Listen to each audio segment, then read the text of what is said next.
The space station called Convergence Prime floated in the darkness between three star systems, like a silver seed caught in the hand of the void. It was the largest structure any known species had ever built, and it served one purpose: to give the powerful a place to remind the weak of their place. Ambassador Lyra Osei stood at the viewing port of the human quarters, and watched a Vrethkai warship drift past the station like a slow-moving glacier made of glass and hate. The ship was 3 kilometers long, and it caught the light of the nearest star and threw it back in sharp, fractured rainbows. She had read the intelligence reports. She knew what that ship carried, and what it meant for humanity's fragile place among the stars. Behind her, a small voice hummed a melody that had no words. Marin sat cross-legged on the cold metal floor, with a creature draped across her lap like a fat furry scarf.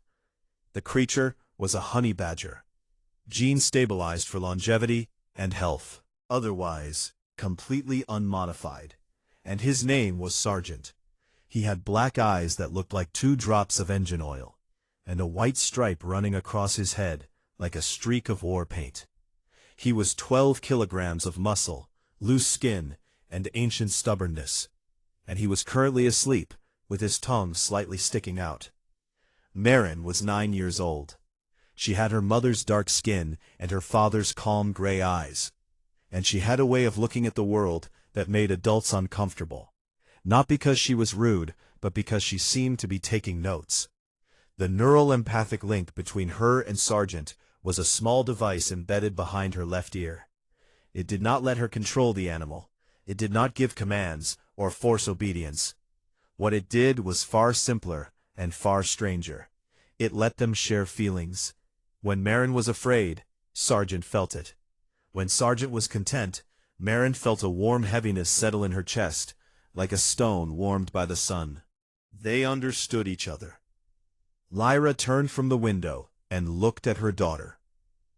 "We have the banquet tonight," she said. "The full Concord gathering. Every species will be there." "Can Sergeant come?" Marin asked. Lyra hesitated. She wanted to say no. She wanted to keep the animal hidden, because she knew what would happen if the Vrethkai saw him. They would laugh. They would point at this small creature and use it as proof that humans were exactly what they believed: soft, silly, and beneath respect.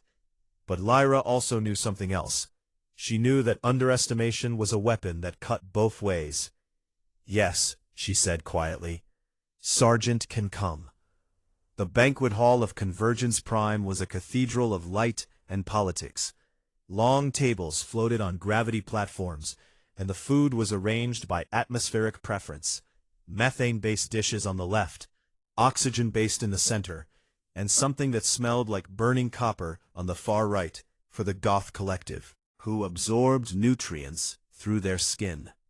Lyra walked in with Marin at her side, and Sergeant draped over the girl's shoulders like a living scarf. The hall was already full.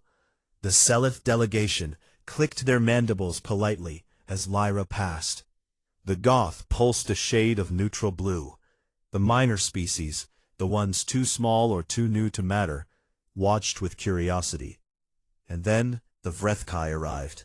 War Speaker Torvanax was 7 feet tall and made of something that was not quite flesh and not quite stone. His body was crystalline, a lattice of mineral organic material that grew sharper at the edges when he was agitated. He moved with the careful slowness of something that had never in its life needed to hurry, because nothing had ever been fast enough to threaten him. His eyes were deep amber fractures in a face that looked like it had been carved from frozen lightning. He saw humanity's delegation, and his crystal edges brightened with "Musbond Osei," he said, and his voice was a low, grinding vibration that made the glasses on the nearest table ring. "How generous of the Concord to continue allowing your people a seat at this table." Lyra smiled the way diplomats smiled, with teeth and without warmth. "War Speaker Torvanax, how generous of you to notice us." Torvanax's gaze moved downward and found Marin. His amber eyes narrowed, and then found Sergeant. The honey badger was awake now, his black eyes watching the crystalline giant with the flat, patient stare of something that had been sizing up threats since before most galactic civilizations had discovered fire. Torvanax raised one massive hand and activated a scanner built into his crystalline palm. Numbers and data flickered across his vision. Mass, 12 kilograms. Threat classification, negligible. Species origin, Earth, Sol system. He laughed. It was not a kind laugh. It was the sound of tectonic plates grinding together. A deep, resonant vibration that silenced every conversation in the hall. Every delegation turned to look. "What is this?" Torvanax asked, and he pointed one razor-edged finger at Sergeant. "A pet? A companion beast?" He leaned down until his fractured face was level with Marin's, and his voice dropped to a rumble that only she could hear. "A toy beast for a toy species." The hall rippled with nervous laughter. Other delegations chuckled, not because it was funny, but because Torvanax was powerful, and powerful beings expected their jokes to land. Marin did not flinch. She did not step back. She looked up at the war speaker with her calm gray eyes and said nothing at all. She simply placed one hand on Sergeant's back and scratched behind his ears. Through the empathic link, she felt what Sergeant felt. The honey badger was not afraid. He was not angry. He was simply awake and watching with 60 million years of survival instinct coiled behind those oil-black eyes. Torvanax straightened and dismissed them with a wave of his hand. He moved on to more important conversations with more important species, and the moment passed like a cloud crossing the sun. Remembered. And Sergeant remembered. Later that night, after Marin had fallen asleep with Sergeant curled against her chest like a warm, armored pillow, Lyra sat in the dim light of their quarters and read the intelligence report that her operatives had just delivered. The Vrethkai were not here for diplomacy. They never had been. They intended to invoke an ancient law written into the founding charter of the Galactic Concord, the right of predation. It was a law from a more brutal age, a law that allowed a dominant species to formally claim a weaker one as a vassal through a public demonstration of superiority. It had not been used in over 300 years, but it had never been removed from the books, and the Vrethkai intended to use it on humanity. Lyra set down the report and pressed her fingers against her temples. She looked at her daughter sleeping peacefully, with that ridiculous stubborn little animal rising and falling with each breath on her chest. Her intelligence officer, Commander Deo, stood in the doorway with his arms crossed. "What do we do?" he asked. Lyra was quiet for a long time. Then she looked at him, and in the dim light her smile was not the diplomat's smile she wore in public. It was something older and sharper, and it belonged to a species that had clawed its way to the stars, from a world that had tried to kill it every single day for 4 billion years. "They have no idea what they have just poked," she whispered. And in her sleep, Marin's hand tightened gently around Sergeant's fur, as if even in dreams she could feel something coming. Something that would make the galaxy remember the name of every small and stubborn thing that had ever refused to stay down. The Grand Assembly Chamber of Convergence Prime was shaped like the inside of an egg, and every surface was designed to carry sound, so that even a whisper from the central platform could reach the highest gallery. Thousands of seats rose in spiraling tiers, and every one of them was full. This was the moment Torvanax had been building toward for months. He stood on the central platform, with the light from the station's artificial sun falling across his crystalline body, and turning him into something that looked less like a living being and more like a weapon that had learned to speak. His voice rolled through the chamber like distant thunder, and every translator device in the room worked to keep up. "I invoke the right of predation," he declared. The chamber did not gasp, The species who had survived long enough to earn seats in the Concorde did not gasp at anything, but the silence that followed was heavy enough to have its own gravity. Humanity continued, and he said the word the way someone might say the name of an insect they had found in their food. Has held sovereign status in this Concorde for 11 years. They were admitted out of curiosity, and they have contributed nothing of value. They are small, they are fragile, they are soft. Their world is a minor rock orbiting a minor star in a minor arm of a minor galaxy.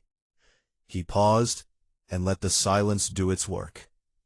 I challenge their right to stand among us as equals. The law is clear. If a species cannot demonstrate biological superiority through a contest of champions, then they must accept vassal status under the challenger. It is an ancient law. It is a fair law, and today I invoke it. The Concorde mediators, 3 ancient beings of a species so old that no one remembered their original name, conferred briefly and then confirmed that the law was valid. The right of predation was still on the books. It could be invoked. It required the challenged species to either accept vassal status or send a champion creature from their homeworld to face the challenger's champion in the arena of judgment. No weapons, no technology, no handlers, pure biology against biology. The Seliph delegation immediately sent a private message to Lyra's console. She read it while keeping her face perfectly still. Concede, the message said. The Vrethkai will select a Krythar as their champion, a 6-legged apex predator from their homeworld with armored plating, venomous 4-limbed spears, and a mass of approximately 400 kilograms. No creature from Earth can match this. We advise you to accept vassal terms and negotiate for favorable conditions. It is the rational choice. Lyra read the message twice. Then she deleted it. She stood, and the chamber turned its many eyes and sensors and antennae toward her. She was not tall. She was not crystalline. She was not ancient or massive or terrifying.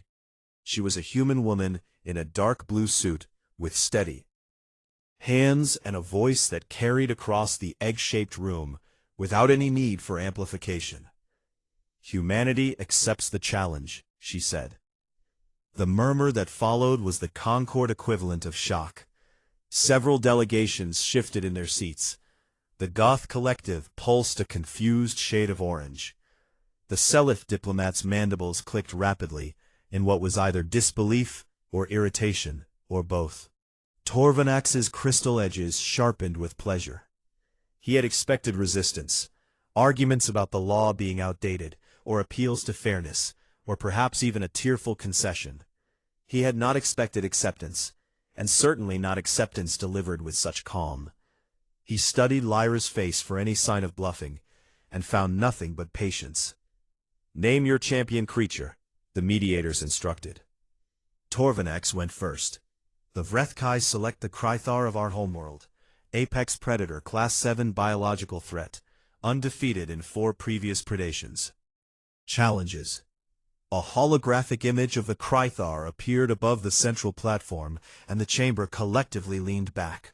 6 legs thick as tree trunks supported a body that was all armor and muscle and killing edges. Its forelimbs ended in spear-like appendages that glistened with venom. Its head was a wedge of bone and fury, with 6 eyes arranged in a circle that gave it perfect 360-degree vision. It looked like something that evolution had designed with a single instruction: make everything else afraid. Humanity, the mediators said, turning to Lyra. Name your champion. Lyra did not answer immediately. Instead, she turned and looked up at the gallery where her daughter sat. Marin understood. She had known this was coming, not the details but the feeling. Through the empathic link she had felt her mother's quiet, steady resolve building like a tide over the past 12 hours. She had felt Sargent's response too, that ancient, unshakable readiness that lived in his bones. The girl stood, and the gallery noticed her only because she was small and moving. A 9-year-old human child in a station full of giants. She walked down the spiraling steps to the central platform, and Sargent rode on her shoulders, his oil-black eyes sweeping the chamber with the lazy confidence of something that had never once, in 60 million years of evolutionary history, learned the meaning of the word surrender. Marin reached the platform and gently set Sargent down on the polished floor. The honey badger sat on his haunches and scratched his ear with his hind leg. "Him," Marin said, and her voice was small, but the egg-shaped chamber carried it to every seat in the house. For one full second, the grand assembly was perfectly silent. Then the laughter began. It started with the Vrethkai delegation, that grinding tectonic sound that Torvanax made when he found something beneath him. It spread to the minor species, who laughed, because the powerful were laughing. It even touched the Seleth, whose mandibles clicked in what could only be described as embarrassed pity. 12 kilograms. The human champion weighed 12 kilograms. It was sitting on a platform in the most important chamber in the known galaxy, and it was scratching itself. Torvanax looked down at Sargent, and his crystal body rang with amusement like a bell struck by a hammer. "This," he said, and he could barely form the words through the vibration of his laughter. "This is your champion. This is the beast that will face a Krythar." Marin did not look at Torvanax. She knelt beside Sargent and placed her hand on his back. Through the empathic link, she did not send a command. She did not push courage or aggression or anything that was not already there. She simply shared one feeling: trust. Sargent looked up at her. His black eyes were calm.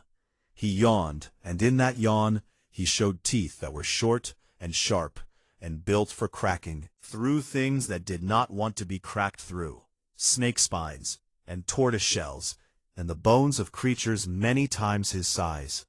His jaw muscles were proportionally among the strongest of any mammal on Earth, and they were set in a skull that was built like a battering ram. The laughter continued, but Marin did not hear it. She heard only the quiet hum of the empathic link and the steady, ancient heartbeat of an animal whose entire species had spent 60 million years walking straight toward things that should have killed them and coming out the other side. She stood and walked back to the gallery without another word. After the session ended, the Seleth diplomat, a tall insectoid with iridescent wings and 4 arms that moved constantly as if conducting an invisible orchestra, approached Lyra in the corridor outside the chamber. "Ambassador Osei," the Seleth said, and his voice clicked with barely contained frustration. "Fight a Krythar. Is this a surrender disguised as theater? Is this some human ritual we do not understand? Because, from where I stand, it looks like you have just signed your species into slavery with a smile on your face." Lyra looked at the Seleth diplomat, and her expression was the kind of calm that only came from absolute certainty. The calm of someone who had already seen the end of the game and was simply waiting for everyone else to catch up. "Ambassador," she said, "you have clearly never looked up what a honey badger actually is." She walked away and left the Seleth standing alone in the corridor, with his 4 arms frozen mid-gesture, and a growing uncomfortable feeling that he was missing something very important. In the human quarters, that night, Marin sat with Sargent in her lap, and fed him small pieces of protein paste, which he ate with the enthusiasm of a creature that believed every meal might be its last, and intended to enjoy it accordingly. "Are you scared?" Lyra asked her daughter. Marin thought about it. She reached through the empathic link and felt Sargent's emotional state: warm, full, sleepy, and, underneath all of that, a low, constant hum like an engine idling. A readiness that never turned off. A willingness to fight that was not rage, but something deeper and older than rage. "No," Marin said, "he is not scared, so I am not scared." Lyra sat beside her daughter and put an arm around her shoulders. Outside the viewing port, the Vrethkai warship drifted past again, and its crystalline hull caught the starlight, and scattered it into 1,000 sharp pieces. Somewhere in the lower levels of the station, the Krythar was being prepared for combat. It was fed live prey to sharpen its killing instinct. Its venom glands were checked. Its armor was polished until it gleamed. And in a small room in the human quarters, a 12-kilogram honey badger finished his protein paste, burped softly, and fell asleep in the lap of a 9-year-old girl, who stroked his fur and whispered to him that everything was going to be just fine. The Arena of Judgment was a sealed biodome built into the belly of Convergence Prime. It was 200 meters across, and the floor was covered in packed, reddish soil that had been imported from a neutral world, so that neither champion would have a terrain advantage. The air was a standard oxygen-nitrogen mix at 1 atmosphere, and the temperature was held at a mild 22 degrees. Above the arena floor, observation galleries rose in rings like the layers of a cake. Every seat was taken. Every screen on the station was tuned in. Betting markets across 3 star systems had opened and closed within minutes, because no one would take the other side of the wager. The odds were not calculated in numbers. They were calculated in pity. The Krythar entered first. A gate on the far side of the arena slid open, and 400 kilograms of armored killing machine walked into the light. It moved on 6 legs that struck the ground with mechanical precision, and each step left a print deep enough to hold water. Its body was a fortress of interlocking kitten plates that shifted and clicked as it moved, like the scales of a living tank. Its forelimbs were held forward, and each one ended in a spear of bone and venom that was longer than Marin was tall. Its 6 eyes scanned the arena in a slow circle, and found nothing worth fearing. It roared. The sound was not just loud. It was designed by millions of years of evolution to trigger fear responses in other living things. It hit frequencies that made hearts stutter and muscles lock, and across the observation galleries, delegates flinched and pressed back into their seats. The Goth Collective pulsed a shade of distressed violet. The Seleth diplomat gripped the railing with all 4 hands. On the human side of the arena, a much smaller gate opened. Sergeant waddled out. He was unhurried. His claws clicked softly on the packed soil, and his black eyes took in the arena with the casual interest of a creature investigating a new burrow. He sniffed the air. He detected the Krythar, its chemical signature, its heat, its size, and his brain processed this information through 60 million years of evolutionary programming that had one very simple conclusion about large, dangerous things. They were not a reason to leave. They were a reason to pay attention. In the gallery, Marin sat perfectly still. Her hands were folded in her lap, and her gray eyes were fixed on the arena floor. Through the empathic link, she could feel Sargent with perfect clarity. He was alert, but not alarmed, focused, but not tense. He felt the way a river felt before it reached the edge of a waterfall, calm on the surface, with something unstoppable building underneath. Torvanax stood in the VIP gallery with his crystalline arms folded across his chest. His edges were bright with anticipation. He expected this to last 30 seconds at most. The Krythar would charge, and the small furry thing would be broken, and humanity would learn its place. The arena horn sounded. The Krythar charged. It crossed the distance between them in 3 seconds, 6 legs driving 400 kilograms forward with the force of a ground vehicle. Its leading forelimb spear drove downward at Sargent, with enough force to punch through ship-grade plating. The spear hit Sargent square in the back, and skidded off. The observation galleries went quiet. Not the heavy political silence of the assembly chamber, but the stunned, breathless silence of 1,000 beings who had just seen something they could not explain. The honey badger's skin was not like other skin. It was thick and loose and tough in a way that most galactic species had no reference for. It had evolved over millions of years to resist the fangs of cobras, the claws of lions, and the crushing jaws of hyenas. The Krithar's venom spear, designed to pierce the hides of creatures on its own world, found no purchase on bone. This impossible elastic armor. It was like trying to stab a bag of wet leather that refused to hold still. Sergeant did not run. He did not freeze. He did not cry out. He bit down. His jaws closed on the Krithar's forelimb at the joint where hard chitin met soft connective tissue. And his teeth, short and sharp and backed by jaw muscles that could crack a tortoise shell, sank in deep. The Krithar shrieked, and the sound was high and alien and surprised, because nothing had ever bitten it before. Nothing had ever been crazy enough to try. The Krithar swung its forelimb, and Sergeant went with it. His body whipped through the air, but his jaws did not open. The loose skin that had stopped the venom spear now served another purpose. It let him rotate inside his own hide, so that even while being flung around, he could adjust his grip and keep biting.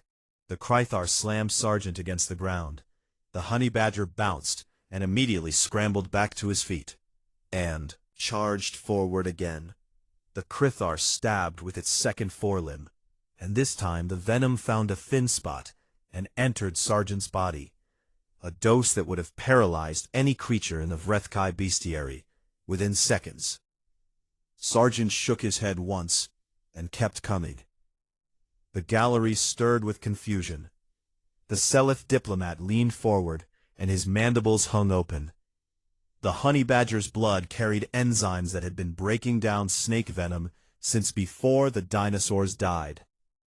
This alien toxin was different in structure, but the badger's metabolism attacked it with the same blind, stubborn efficiency it attacked everything, by refusing to stop working. What followed was not a quick fight. It was not a dramatic duel with clever moves and narrow escapes. It was something far more brutal and far more terrifying in its simplicity.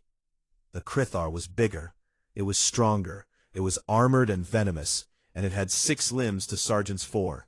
Across the arena, and Sergeant got up. It crushed him against the wall, and Sergeant twisted free and bit its leg. It rolled on him with its full 400-kilogram weight, and Sergeant crawled out from underneath, with blood on his fur and fury in his black eyes, and attacked again. He was not fighting with strategy. He was not fighting with technique. He was fighting with something that had no name in any galactic language, a quality that Earth had been breeding into its creatures since the first cell divided in a boiling ocean 3.5 billion years ago. He was fighting with the absolute unshakable biological refusal to stop. 10 minutes passed. Sergeant was bleeding from cuts on his flank, and one of his eyes had swollen shut from a glancing blow. He limped on his front left leg where the chitin had caught him. But he kept moving forward. Always forward. Never backward. Never sideways. Always directly at the thing that was trying to kill him. Movements began to change. At first it was subtle. A slight hesitation before each strike. A half-second pause between lunges.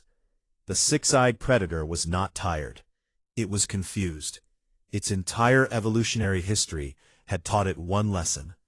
When you are the biggest and the most venomous and the most armored, everything else runs. Nothing on its homeworld had ever kept coming like this.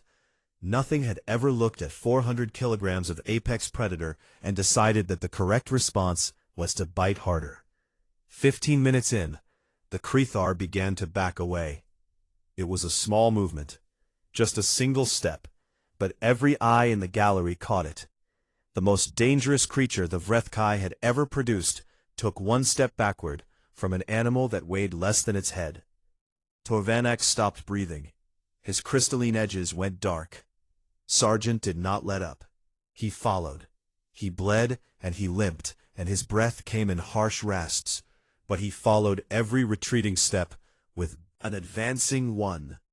He targeted the joints where he had already torn the connective tissue. He went for the soft spots around the sensory clusters on the Krithar's head. He was methodical in his destruction, not because he was intelligent enough for strategy, but because 60 million years of evolution had hardwired him to find the weak points and never let go. At the 20-minute mark, the Krithar broke.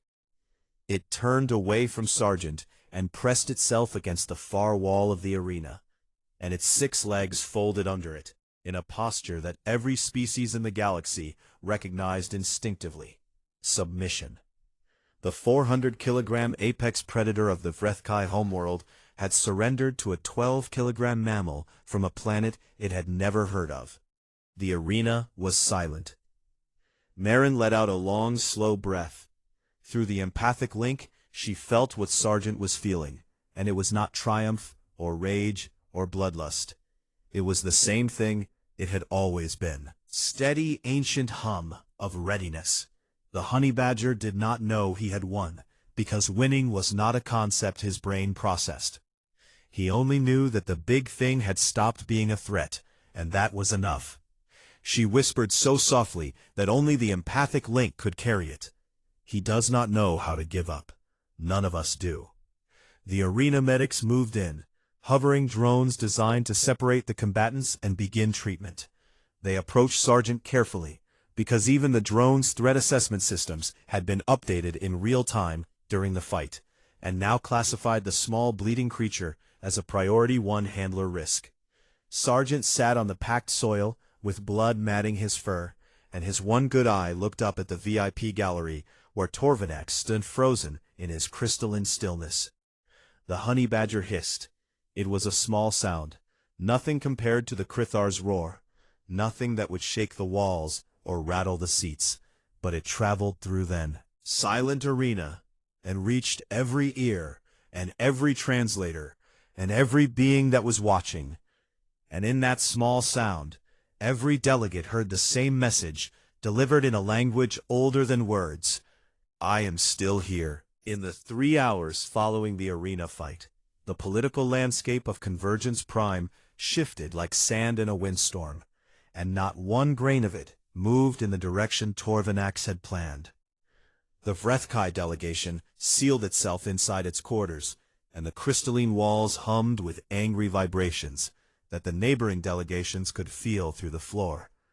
Torvanax paced back and forth, and every step left small cracks in the station's paneling, because his edges had gone sharp in a way they only did when he was afraid, though he would have shattered before admitting that word applied to him. He had expected the contest to last 30 seconds. He had expected the Krithar to crush the small creature, and for the humans to bow their heads and accept their place beneath the Vrethkai. He had expected to stand before the Concord as a conqueror. Instead, he stood in his quarters, with the sound of alien laughter still ringing in his crystalline memory. The laughter was not directed at the humans. It was directed at him. His aides briefed him on the fallout. The Goth Collective had already released a formal statement describing the fight as the most significant biological upset in recorded Concord history. The minor species were buzzing with excitement because, if humanity's tiny champion could defeat a Krithar, then maybe the Vrethkai were not as untouchable as they claimed. The Seleth, always political, always calculating, had gone very quiet, and that was more dangerous than any statement. But Torvanax was not finished. He was old, and he was proud, and he had not conquered 11 star systems by accepting defeat gracefully. He called his legal advisors, and they searched the ancient text of the right of predation for any clause that could salvage the situation. They found one. Meanwhile, in the human quarters, Lyra's intelligence team was doing something far more devastating than any legal maneuver. Commander Dio stood before a holographic display and uploaded Earth's complete biological database into the Concord's public archives, unedited, unclassified, and completely unenhanced.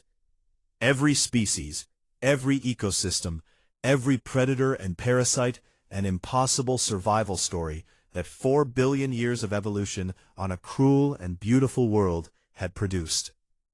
He did not add commentary. He did not frame it or spin it. He simply made it available and let the galaxy read for itself. The effect was not immediate. It was slow and creeping like a tide coming in. The Seleth were the first to start reading. They were scientists by nature, and the arena fight had activated every research instinct they had. Their analysts pulled up the honey badger file first, because they wanted to understand how something so small had defeated something so large. The file was thorough. It detailed the honey badger's evolutionary history, 60 million years of unbroken stubbornness. On a continent where everything was trying to eat everything else, it described the skin that was thick enough to resist porcupine quills and loose enough to let the animal twist completely around inside its own body. It described the metabolism that could neutralize cobra venom in minutes. It described the jaw strength and the fearlessness and the documented cases of honey badgers attacking lions and buffalo and vehicles and anything else that made the mistake of getting in their way. The Seleth diplomat read it all with growing unease. But it was the final line of the classification summary that made his four hands go still. Aggression classification among Earth species, moderate. The honey badger is not considered among the most dangerous organisms on its planet of origin. He read the line 3 times to make sure his translator was working correctly. Then he opened the files on the creatures that were considered more dangerous. He learned about the saltwater crocodile, a reptile that had survived virtually unchanged for 200 million years because evolution had looked at it and decided there was nothing left to improve. It could grow to 6 meters, and its bite force was the strongest of any living animal on Earth. He learned about the box jellyfish, a creature with no brain and no bones that carried enough venom in its tentacles to kill 60 humans, and that hunted by sensing light and shadow with 24 eyes. He learned about the parasitoid wasps that laid their eggs inside living caterpillars, and the cordyceps fungi that hijacked the nervous systems of insects and turned them into puppets, and the tardigrades that could survive the vacuum of space and temperatures close to absolute zero. He learned about the oceans. Earth's oceans were a horror that made the deepest Vrethkai nightmares look like pleasant dreams. Creatures that hunted by sensing the electrical impulses in their prey's brain. Organisms that lived in water hot enough to melt lead. Fish with transparent heads and barrel-shaped eyes that looked straight up through their own skulls. Squid the size of transport shuttles that no living being had ever observed in their natural habitat, because the depths they inhabited crushed everything that tried to visit. The Seleth diplomat closed the ocean files and did not open them again. But the worst file, the one that began circulating among every delegation within the hour, was the file on the dominant species, Homo sapiens. The file described a creature that was not the fastest or the strongest or the most armored on its world. It could not fly. It had no venom. It had no claws worth mentioning.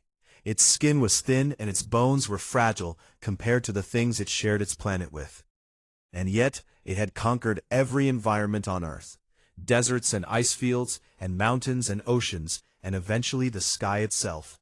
The file described pursuit predation, the hunting method that humans had used before they developed tools. A human would pick a prey animal and begin following it. Not chasing, running sometimes, but mostly just following, walking, tracking. The prey would sprint away and the human would keep walking. The prey would rest and the human would keep walking. The prey would run again and the human would keep walking. Hours would pass, sometimes days. The prey would run until its muscles seized and its heart gave out, and the human would walk up to its collapsed body, still breathing steadily, still moving forward, still refusing to stop. The file described this hunting method in clinical biological terms, but the delegates who read it did not see clinical terms. They saw something that made them deeply, profoundly uncomfortable. A species that won, not through strength or speed or natural weapons, but through the simple, terrifying refusal to quit. The Goth Collective read the file and their hive mind processed it, and for the first time in their recorded history, they experienced something that their translators could only render as collective unease. They sent a private communique to Lyra that said simply, "We wish to renegotiate our trade agreements favorably." 3 more delegations sent similar messages within the hour. Torvanax learned about the database release from his aides, and understood immediately what the humans had done. They had not just won the arena fight, they had turned it into a door, and through that door, the entire galaxy was now getting its first real look at what kind of world had produced humanity, and the small, stubborn creature that had beaten a Krythar. But Torvanax was not ready to surrender. His legal advisors had found what he needed, a second clause in the right of predation that allowed the challenger to escalate from a contest of beasts to a contest of sentient representatives. Direct combat between members of each species. No creatures, no proxies, a champion from each side fighting in the arena to submission or death. He announced it before the full Concord that evening. The beast trial was a preliminary, he declared, and his voice was steady, even if his edges were sharper than usual. The true test of a species is not what animals it brings from its world, but what its people are capable of. I invoke the second clause. I will fight humanity's champion myself. The chamber absorbed this in silence. Everyone understood what Torvanax was doing. He was a war speaker, the finest warrior his species had produced in 200 years. His crystalline body was a weapon in itself, with edges that could cut through metal, and a resonance attack that could shatter bone at close range. He was betting that whatever soldier humanity sent, he could break them publicly, and erase the humiliation of the Krythar's defeat. The mediators confirmed the clause was valid. Lyra was given 12 hours to name humanity's sentient champion. The human quarters. Lyra argued with Commander Deo about which operative to send. They had soldiers, good ones, trained and equipped and willing. But Deo knew, and Lyra knew, that even the best human fighter would struggle against a Vrethkai war speaker in direct combat. Crystalline biology was simply too hard, too sharp, too resilient. Marin sat on the floor with Sargent in her lap. The honey badger's wounds had been treated and sealed, and he was wrapped in medical bandages that made him look like a small furry package. She listened to her mother and Deo argue, and she said nothing for a long time. Then she looked up. "Mom," she said, and her voice was quiet, but it cut through the argument like a blade through cloth. "He challenged our species, not our military." Lyra stopped talking. She turned and looked at her daughter, and in Marin's calm gray eyes, she saw something that she recognized. The same look that Sargent had when he faced the Krythar. Not rage, not recklessness, just a steady, absolute certainty that came from somewhere deeper than courage. Something cold and certain settled in Lyra's chest. She opened her mouth to say no, and the word would not come. Marin scratched behind Sargent's ears, and the honey badger purred in his sleep. Outside the window, the stars burned with the light of 1,000,000,000 worlds that were about to learn what a 9-year-old girl from Earth was capable of. The arena of judgment had been reconfigured overnight. The packed soil was gone, and in its place was a smooth, dark surface that reflected the overhead lights like still water. The observation galleries were full beyond capacity, and beings stood in the aisles and crowded the doorways, and watched from screens in corridors and mess halls and docking bays across the station. Every delegation was present. Every eye and sensor and antenna was pointed at the arena floor. The Vrethkai gate opened first. Torvanax walked out in full war form, and the sight of him silenced whatever murmurs remained in the galleries. He had grown. His crystalline body had restructured itself overnight, a biological process unique to Vrethkai warriors preparing for combat. He stood 7 feet tall, and every edge of his body was razor-sharp and humming at a frequency that made the air itself vibrate. His eyes were deep fractures of burning amber, and his forelimbs ended in blades that could cut through reinforced steel. He was magnificent and terrible, and he had killed 3 sentient champions in arenas exactly like this one. He walked to the center of the floor and stood there like a monument to the idea that the universe belonged to the strong. The human gate opened. Marin walked out. She was 9 years old. She wore no armor. She carried no weapon. Her dark skin caught the arena lights, and her gray eyes were steady and clear. Her hair was pulled back in a simple knot, and she wore the same clothes she had worn to the diplomatic banquet, plain and unadorned and utterly ordinary. Behind her, limping slightly but walking under his own power, came Sergeant. He was not a combatant in this trial. He was simply there because Marin had asked, and because no one had been foolish enough to try to separate them. He sat at the edge of the arena, near the gate, and watched with his one good eye, while the other was still healing beneath a medical patch. The galleries erupt. Not with laughter this time, with outrage, with confusion, with voices shouting in a dozen translated languages that this was wrong, that this was a child, that humanity had lost its mind. Delegations stood and gestured at the mediators, and the Selith diplomats' mandibles clicked so fast they blurred. Torvanax himself hesitated, his crystalline blades dimmed by a fraction. Not from mercy, he had never been burdened by that particular weakness, but from confusion. This was not what he had expected. He had prepared to face a human soldier, someone he could shatter with honor, someone the galaxy would understand him breaking. Not a child. Lyra stood in the human gallery, and her voice carried across the chamber with the same steady clarity it always had. The right of predation specifies a representative of the challenged species, she said. It does not specify age, it does not specify rank, or military status or combat training. My daughter volunteered. Is human. She qualifies. Under the law, she is a valid champion. The mediators conferred. Their ancient bodies flickered with light as they consulted the original text of the law. A text written in an era when the idea of sending a child to fight would have been inconceivable, because no species would have been bold enough, or desperate enough, or clever enough to try it. The law was clear. Lyra was correct. Marin qualified. The mediators confirmed. The challenge was valid. Torvanax stood in the center of the arena and felt the trap close around him like a jaw. If he refused to fight the child, he forfeited. And a forfeit after the Krithar's defeat would shatter Vrethkai political power for a generation.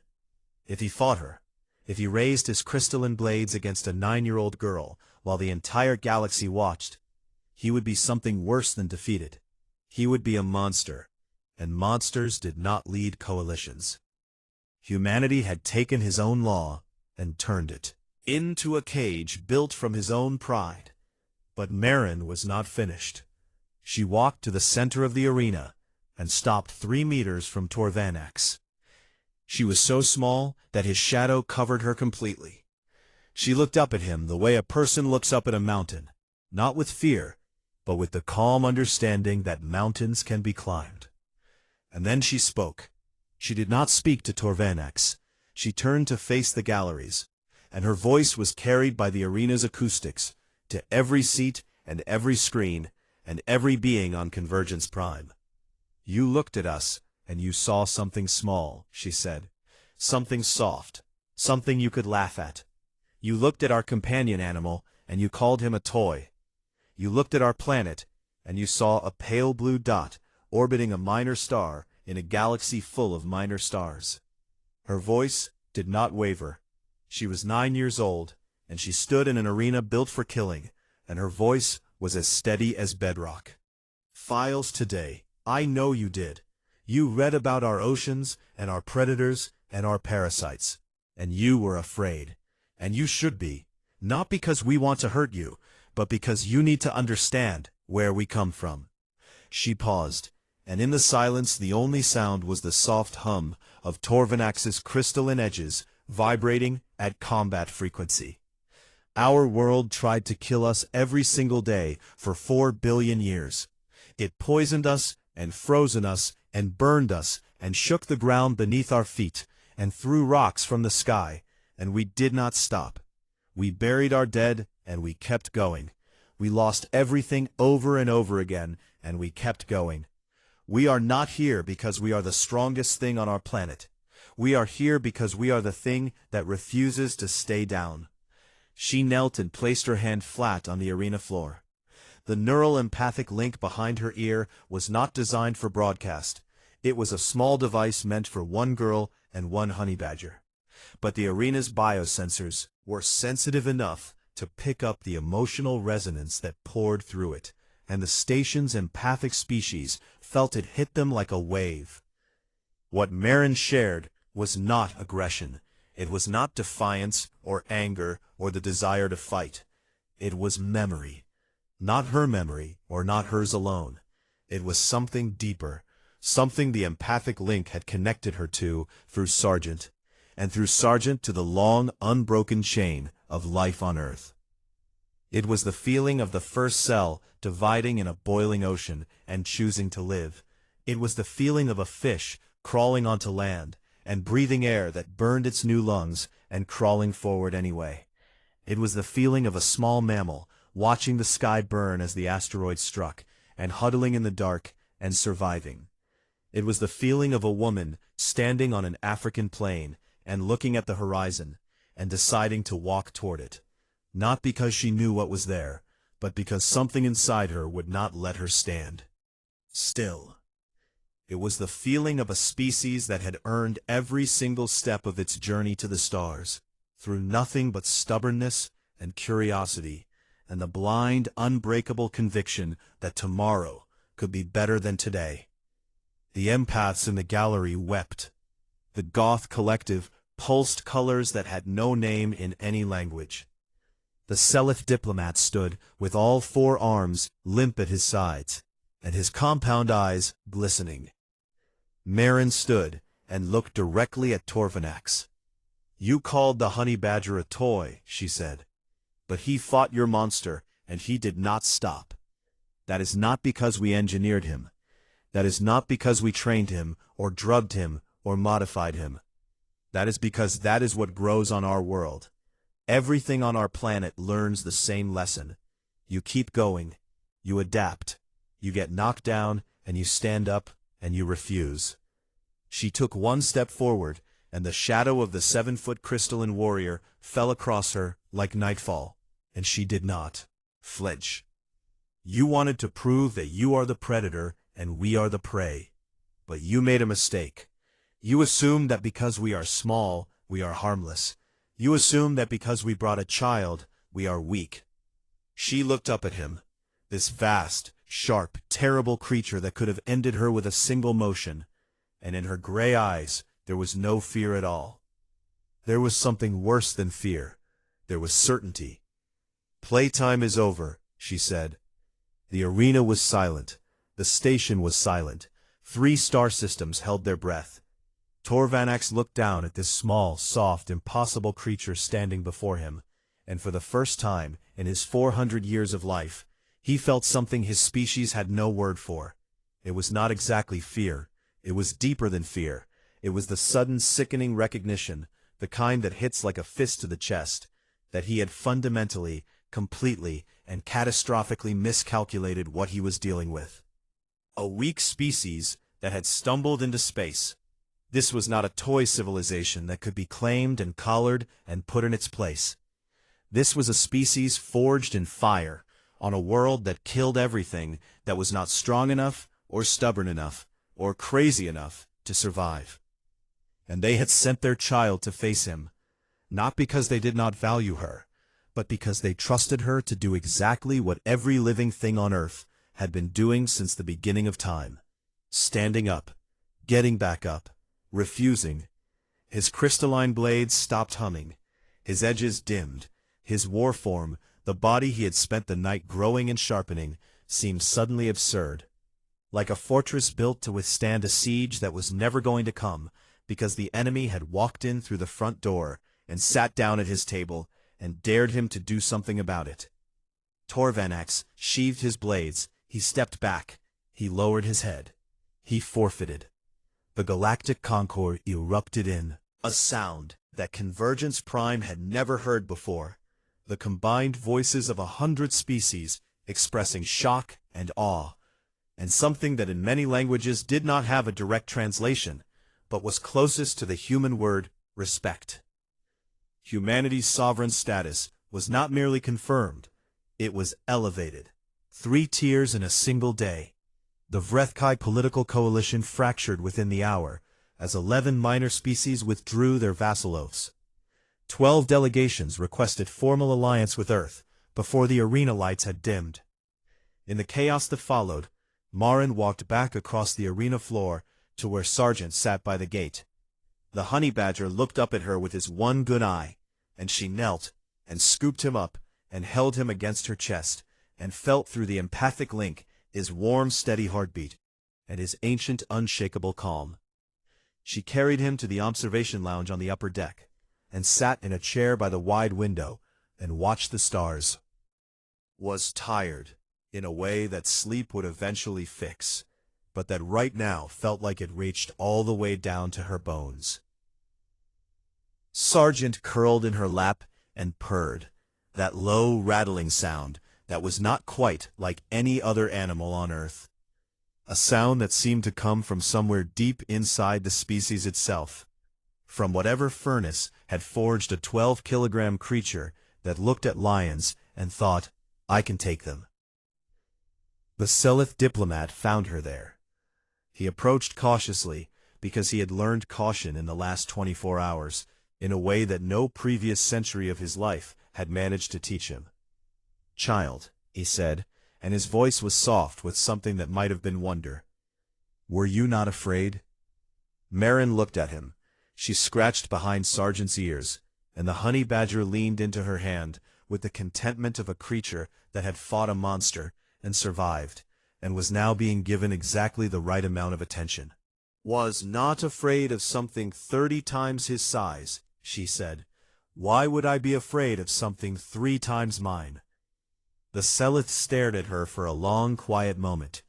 Then he bowed, not a nod or a tilt of the head, but a full, deep bow, the kind his species reserved for those they considered worthy of the highest possible respect.